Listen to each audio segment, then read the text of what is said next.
Right, here we go.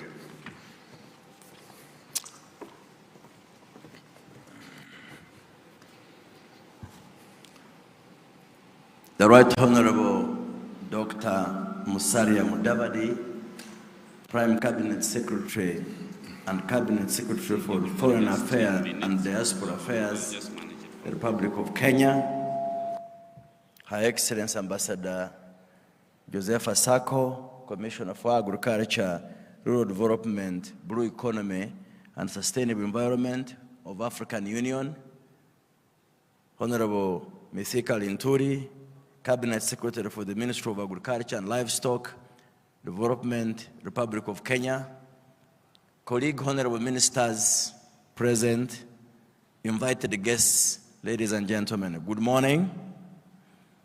I bring you greetings from Uganda, the Pearl of Africa, and I bring you greetings from my president, His Excellency General Yoweri Kaguta Museveni. Allow me to thank the African Union for organizing this Africa Fertilizer and Soil Health Summit and the government of Kenya for graciously accepting to host the summit here in the beautiful capital of Nairobi. In particular, I would like to thank my sister, Her Excellency Ambassador Joseph Asako, for your leadership and tireless efforts to make sure that this summit finally takes place. Congratulations. As you are aware, the summit was postponed twice last year, and as chair of the AU Specialized Technical Committee of Agriculture, Rural Development, Water and Environment, I am happy that the summit is taking place during my tenure.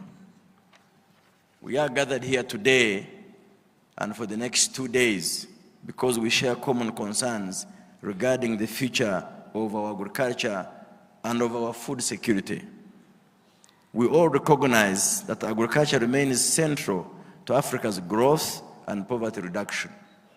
In Uganda, it employs nearly 70% of the population and contributes approximately 24% of the gross domestic product, generating 40% of the country's exports and 60% of raw materials for our industries. I guess it could be close to the same picture in our respective countries. But we cannot speak agriculture without talking about soil health and fertilizers. And that's why we're here, I guess. The theme of this summit is "Listen to the soil," in quotes. We are being requested to pay attention to our soils, to understand them and what they need, to manage them better for both current and future generations. For degraded soils, it means rehabilitating them and making them more productive. It is my expectation that during this summit, we shall hear about good practices and technologies that can help our farmers to manage their soils better. It means taking actions that rejuvenate our soils, especially practices that will increase organic matter content in our soils. It also means educating and encouraging our farmers to uptake tested and proven soil management practices applicable to local contexts.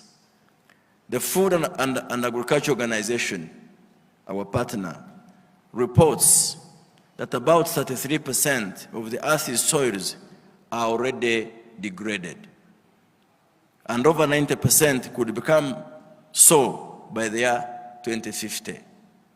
Not quite exciting impression.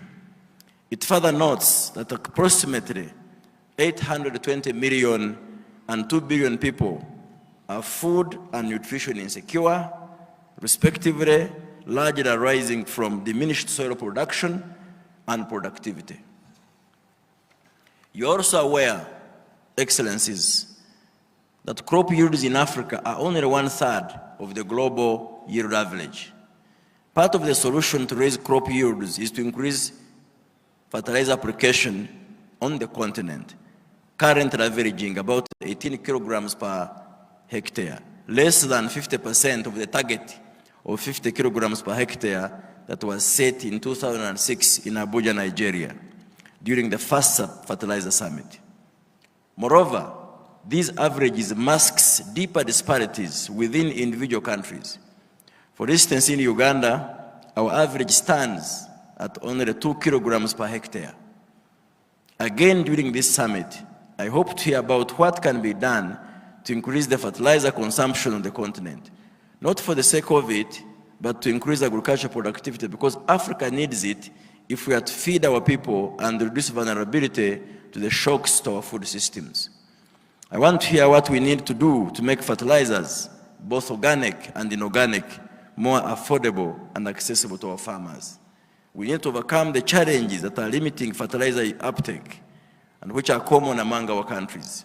This could include cost of the fertilizer, especially on account of importation from far-off sources, resulting in too high transport costs that translate into high fertilizer prices. The perception that our soils are inherently with high fertility without appreciating nutrient depletion through harvested crop biomass. While this fertility perception may have been true in the past, the constant cultivation over the years without nutrient replenishment has left our soils highly degraded. Low investments in local fertilizer production to exploit the abundantly available raw materials. Uganda, for instance, has abundant phosphate deposits, and with the emerging oil sector, nitrogen too will be available. Low capacity and knowledge by smallholder farmers on how to replenish the lost soil nutrients, hence the need for deliberate efforts to educate farmers on use of organic, inorganic, and biofertilizers to sustain, rehabilitate, and enhance soil fertility. It is also critical that we provide appropriate knowledge by conducting in-country soil testing, soil mapping, profiling, zoning, and fertilizer performance trials to guide recommendations regularly for integrated nutrient management. Fertilizer importation is capital intensive, Right Honorable and colleagues. And to break even, you need to import large volumes. This calls for access to affordable finances to facilitate the trade.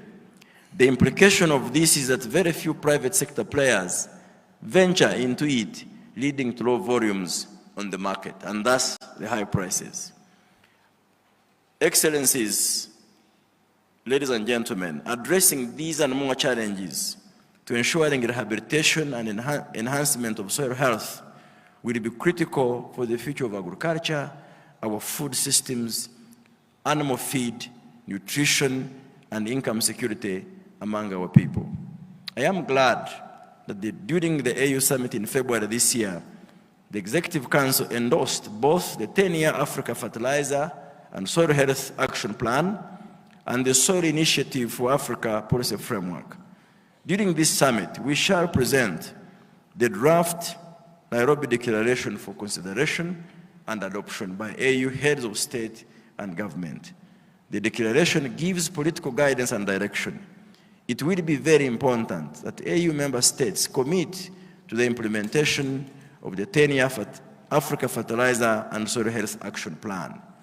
In the subsequent session, I will present to you, Excellencies and Honorable Ministers of Agriculture, the draft Nairobi Declaration for your review and inputs.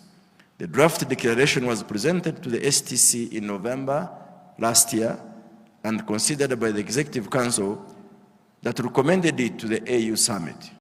However, before taking it to the summit, we thought we should provide you with the opportunity to review it again in case there are important aspects that you would want to be included. I want to thank once again the African Commission, Ambassador Sako and your team for the support you are giving me as the chair of STC. I wish you fruitful deliberations. I thank you. Asante sana. Merci. The rest I can't add on. I thank you.